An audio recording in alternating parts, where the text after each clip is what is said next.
সবাই জেনে গেছো 22 এপ্রিল বুধবার ভারতের ভূস্বর্গ কাশ্মীরে ঘটে গেছে এক নির্মম নির্দয়া অমানবিক জঙ্গি হামলা এবং সেখানে এখনও পর্যন্ত 26 জনের মৃত্যুর ঘটনা জানা যায়। তাদের মধ্যে স্থানীয় বাসিন্দাও রয়েছে। ভূমিতে পরিণত ভূস্বর্গ বা জম্মু কাশ্মীরের পেহেলগ্রামে এই সন্ত্রাসী হামলা দেখা গিয়েছে। ভারতের ভূস্বর্গ, যাকে ভারতের জান্নাত বলা হয়ে থাকে, তার প্রাকৃতিক সৌন্দর্য তৃপ্তি লাভের জন্য এসেছিল টুরিস্ট। তাদেরকে নির্মমভাবে হত্যা করেছে এই পাকিস্তানি অমানুষদের দ্বারা। তারা মানুষ নয়, তারা মানুষরূপী এক ধরনের শয়তান।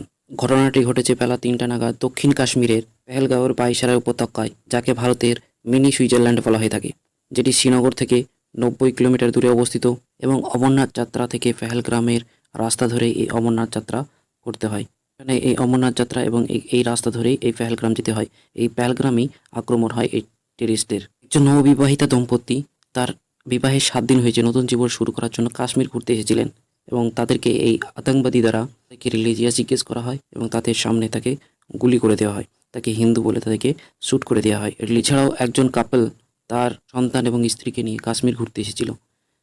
সে কিছুদিন আগে একটা ভিডিও জারি করে এবং সেখানে কাশ্মীরের যে সৌন্দর্য, সেই সৌন্দর্যের প্রতি বর্ণনা করে। পরের দিনই 3টা নাগাদ তার স্বামীকে গুলি করে দেওয়া হয়। স্ত্রী যদি বলে যে আমাকে গুলি করে দাও, তখন টেররিস্ট বলে তুমি যাও এবং মোদিকে বলো। এরকমই 2জন ফরেনার এবং 2জন স্থানীয়, তার মধ্যে একজন মুসলিম সহ প্রায় 27 জনের মৃত্যু ঘটে এই টেররিস্ট অ্যাটাকের দ্বারা। টুরিস্টদের কথা অনুযায়ী এই টেররিস্ট দিতে স্কেচ করা হয়েছে এবং একটি পাকিস্তানি যেই ট্যুরিজম আছে যারা এর জিম্মেদার হিসাবে আছেন তাদের দ্বারা একটা ফটোও জারি করা হয়েছে এই টেরর অ্যাটাকের মাধ্যমে কারা সামিল আছে এই হিসাবে। এগুলি হলো তাদের ছবি। সরকারের কাছে ভারতীয়দের আবেদন যত সম্ভব থেকে খোঁজা হোক এবং মৃত্যু এমন দেওয়া হোক যেন এরা পরবর্তীকালে এইরকম সিভিলিয়ানের প্রতি অ্যাটাক করার সাহস এবং নির্মম হত্যা করার সাহস যেন না পায়। এটা ছিল 2019 সালের পুলওয়ামা অ্যাটাকের পরে দ্বিতীয় বৃহত্তম অ্যাটাক, যেখানে সিভিলিয়ানকে টার্গেট করে, স্পেশালি ট্যুরিস্টদেরকে টার্গেট করে অ্যাটাক করা হয়েছে। এর জিম্মেদার হিসাবে তার রেসিস্ট ফ্রন্ট বা টিআরএফ নামক এক সংস্থা, সরকারে তাই এবার একটি গ্রুপ। ইন্টেলিজেন্টের অনুযায়ী কাশ্মীরে আর্টিকেল 370 হটার পর সেখানে অনেক শান্তি এবং ট্যুরিজম বৃদ্ধি পায়। এই ট্যুরিজম বৃদ্ধি পাওয়া এবং শান্তি শৃঙ্খলা বিঘ্নতার করার জন্যই এই স্পেশালি ট্যুরিস্টদের ওপর অ্যাটাক করা হয়েছে বলে জানা গিয়েছে, যেটা ভারতের কাশ্মীরের স্থির অবস্থাকে বিঘ্ন ঘটানো এবং ভারতের সার্বভৌমকে নষ্ট করার জন্য এই টিআরএফ এর আতঙ্কবাদী হামলা বলে জানা গিয়েছে। এই আক্রমণের মাস্টারমাইন্ড ছিলেন লস্করে তৈয়বার হাফিজ সৈয়দ, যিনি 26/11/2008-এর মুম্বাই তাজ হোটেল অ্যাটাকের জন্য মাস্টারমাইন্ড ছিলেন। এছাড়াও এই পেহেলগাঁও আক্রমণের কমান্ডার ছিলেন সৈয়দ ইলিয়াস সাইফুদ্দিন। পাকিস্তানের জেনারেল মুন্সির এই ঘটনার আগে পাকিস্তানের হিন্দুত্ববাদী বক্তব্য দেয় এবং সেখানে ইন্টেলিজেন্স সূত্রে জানা যায় এই বক্তৃতা দেওয়ার পরেই এই পাকিস্তানের জেনারেল আসিফ মুনিরের বক্তব্য দেওয়ার পরে রাওয়ালপিন্ডি হেডকোয়ার্টার থেকে গ্রিন সিগন্যাল পাওয়া হয় এবং তারপরেই আতঙ্কবাদীরা সিভিলিয়ানের প্রতি অ্যাটাক করে, স্পেশালি হিন্দু ট্যুরিস্টদের প্রতি অ্যাটাক করে। ট্যুরিস্টদের কাছে ছিল M4 গান, AK-47 বন্দুক দিয়ে তারা সিভিলিয়ানের উপরে এলোপাতাড়ি গুলি শুরু করেন।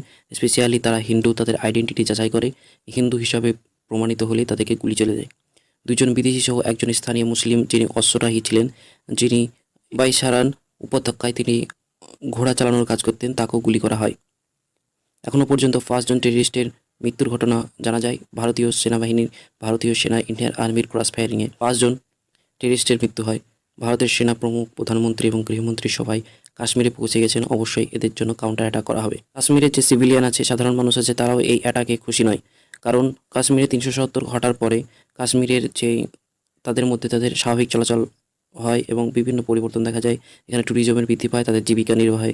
এই জন্য তারা এই প্রতিবাদে মিছিল করেন এবং তাদেরকে ক্যান্ডেল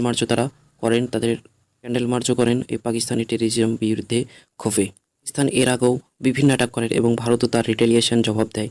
যেমন 2016 সালের উড়ি অ্যাটাক, তারপরেই Bharat LOC line of control বেঠুকে সার্জিক্যাল স্ট্রাইক করেছিলেন। 2019-এ পুলওয়ামা অ্যাটাক হয়, সেখানে তারপরেই Indian air force Balakot surgical strike করেছিলেন এবং 2030-এ রাউচল্লি কিলিংয়ে হেভি আর্টিলারি ফায়ার এবং ড্রোন সার্ভেলেন্স দেখা যায় এবং 2025-এ যেই পেহেলগাঁও আক্রমণ হয়েছে এর বিরুদ্ধে ভারতের যে ইন্ডিয়ান এয়ারফোর্স রিটেলিয়েশন দেখাবে বলে জানা গিয়েছে। বিরুদ্ধে ইন্ডিয়ান আর্মি কোনো যদি রিটেলিয়েশন করে তার আমরা পরবর্তী ভিডিওতে কভার করব। তো আজকের ভিডিওতে পর্যন্তই, তখন পর্যন্ত টেক কেয়ার।